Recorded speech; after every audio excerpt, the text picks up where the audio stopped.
ফিরোজ ভাই কমেন্ট করেছে, দাদা 20,000-এর মধ্যে বেস্ট 5টা ফোনের রিভিউ দাও। তো 20,000-এর মধ্যে বেস্ট ফোন হচ্ছে নাম্বার 1 CMF ফোন 2 প্রো। এর ডিজাইন আলাদা, ফ্লেক্সিবল 6.77 ইঞ্চ অ্যামোলেড ডিসপ্লে। আর এর main camera 50 megapixel, 8 megapixel ultra wide camera আর 50 মেগাপিক্সেল টেলিফোটো ক্যামেরা। আর এর প্রাইস হচ্ছে 18,999 টাকা। আর দ্বিতীয় ফোন হচ্ছে ভাই Motorola G96 5G।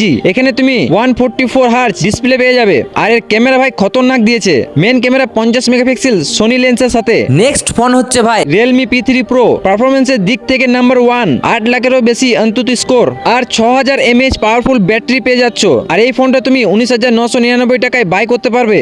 Next phone হচ্ছে ভাই IQ Z10R। এখানে তুমি বিউটিফুল অ্যামোলেড ডিসপ্লে পেয়ে যাবে। আর এই ফোনটার IP69 রেটিং এর সাথে আসে। আর এর প্রাইস 17,499 টাকা। নেক্সট ফোন হচ্ছে ভাই ওপো লাভারদের জন্য Oppo K30 5G 120 hertz AMOLED display পেয়ে যাবে, 7000 mAh পাওয়ারফুল ব্যাটারি পেয়ে যাবে, 90 FPS এ পিরো লেভেলের গেম প্লে করতে পারবে।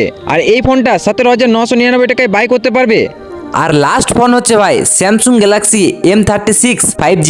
এতে তুমি প্রিমিয়াম ডিজাইন পেয়ে যাবে, প্রফেশনাল ভিডিও শুট করতে পারবে। এটা তুমি 16,499 টাকায় বাই করতে পারবে।